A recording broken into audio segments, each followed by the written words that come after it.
PO and as well. Finally interview process done, visa pass झाला. कसं वाटतंय सगळं झालं? आम्ही त्यामध्ये खुश आहोत विजाने. थँक्स टू वाईल्ड देवीचंद ज्यांच्यामध्ये ते सगळं प्रोसेस स्मूथली झालं, स्पेशली गिरीश सर, त्याची होल टीम एक्सेप्शनली वेल. त्यांनी जे मला गायडन्स केलं त्याच्यामुळे आमचं विजा वगैरे स्मूथली प्रोसेस झालं. खूप खुश, एकदम extremely happy. Extremely happy obviously. And thanks to special thanks to ever ma'am, ज्यांनी खूप सारं प्रॅक्टिस करून घेतलं. क्वेश्चन्स लास्ट मुमेंटला पण खूप सारे चेंज केले प्रिपेअर करण्यासाठी. सो हे पायलट बनायचं कधी डिसाईड झालं? मला असं डेट असं काही स्पेसिफिक नाही आहे. खूप लहानपणापासूनच फक्त पायलटच. आज पेरेंट्स तुमचं काय रिॲक्शन होतं जेव्हा त्यांनी असं पहिल्यांदा म्हटलं तुम्हाला की मला पायलट बनायचं आहे? तुम्हाला कसं वाटलं? What was the thought process, feelings?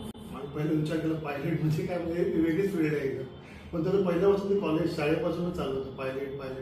मी ते मला डिसाईड केलं ठीक आहे, त्याची आई इच्छा तर ते मी होतं सपोर्ट. माझी पण सुरुवात केली होती हे आधीपासून लहानपणापासून पायलटला काही टॉय जरी दिला तरी त्याच्यापासून ते पायलट हे बनवायचं, प्लेन बनवायचं. ओके, तर तुमच्या फॅमिलीमध्ये कोणीच नाही आहे एव्हिएशन फील्डमध्ये.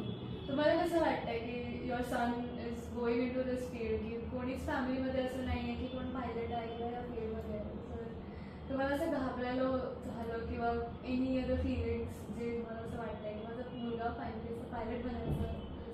स्टार्टिंगला वाटलं असं, पण नंतर आम्ही सर्च केले सगळे.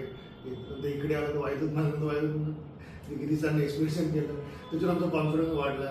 Then we start thinking by just go through. Okay okay.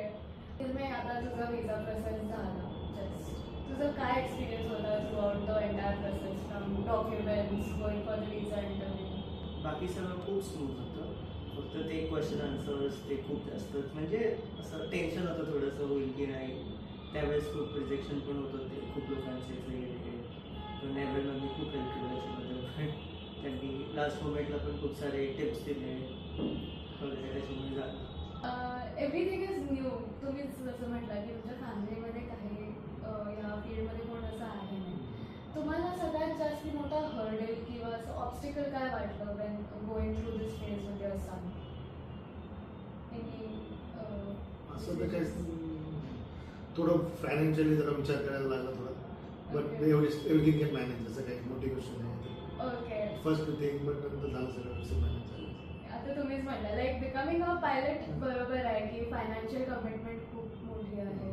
As a family तुम्ही काही डिसिजन्स घेतलात किंवा what advice you would give to parents who also are looking and like you know त्यांच्यासाठी पण नवीन एक गोष्ट पायलट बनायचं आहे, फायनान्शियल वाईज किंवा as a family what are decisions you guys took and you would like to know give that information to parents? That's great choice actually. Best choice actually. तुम्हाला सगळ्या याच्यामध्ये म्हणजे तुमचं फायनान्शियल हे सगळं हेल्प करतात आणि प्रॉपर गायडन्स आम्हाला मिळतो. पहिल्यापासून आम्ही सांगितलं, पहिला मी पूर्ण ब्लँक होतो, काहीच पाहिजे नाही. पण त्यानंतर आम्हाला प्रॉपर गायडन्स मिळालं, फायनान्शियली म्हणा किंवा काय काय करायचं, एक्झाम द्यायचे सगळे, आणि ज्या सगळ्या गोष्टी करून घेतल्या ना, इट्स द बेस्ट. फायनान्शियली तरी चला एक आपण ॲडजस्ट करतो, पण the guidance, proper guidance you guys provide ना, that is actually exceptional. Usually फॅमिलीजमध्ये ते असतं की ऑलरेडी इस्टॅब्लिशमेंट आहे की आम्ही ऑलरेडी इंजिनियर्स आहोत किंवा डॉक्टर्स आहोत, तुमचा मुलगा काहीतरी वेगळं करतोय. तर हे तुम्ही ॲडवाईस दुसऱ्या पेरेंट्सना कसं द्या की मुलाला जर तुमचा पायलट वगैरे बनायचं असेल, as parents what advice would you like to give? तर हा ॲडवाइस देऊ की मुलं जर म्हणजे बोलत आहेत की त्यांना जर पायलट व्हायचं आहे, म्हणजे इंजिनियर, डॉक्टर म्हणजे आहेत, भरपूर आहेत आपल्या आजूबाजूला, पण अगर ते दुसरे काहीतरी वेगळा फील्ड सिलेक्ट करतात पायलटसारखा, तर you should trust your child. आणि मतलब तुम्ही मुलावर विश्वास ठेवा, ते मुलं करणार. तुमचं सपोर्ट, तुमचं एन्करेजमेंट ते जास्त इम्पॉर्टंट आहे. तर जर तुम्ही ॲज अ पॅरेंट जर तुम्ही हेल्प करणार आणि तुम्ही जर सपोर्ट करणार, तर मुलांना म्हणजे ते एक बोलतो ना तुम्ही, त्यांना अजून त्यांची ताकद वाढवणार. आणि ह्या फील्डमध्ये मराठी माणसं कमी पण आहे. मराठी लोकांमध्ये एवढा अवेअरनेस नाही पहिली गोष्ट, आणि आपले लोक घाबरतात. नीतीपोटी पण बरेच या फील्डमध्ये यायला काम होतात, ते पण सगळ्यात इम्पॉर्टंट. त्यामुळे म्हणजे आपल्या मराठी माणसांमुळे ही नवीन फील्ड आहे, पोरांसाठी चांगलं आहे, समथिंग डिफरंट, त्याचं स्कोप चांगला आहे, फ्युचर चांगलं आहे, म्हणून पण ही फील्ड चांगली आहे. युजली फॅमिलीजमध्ये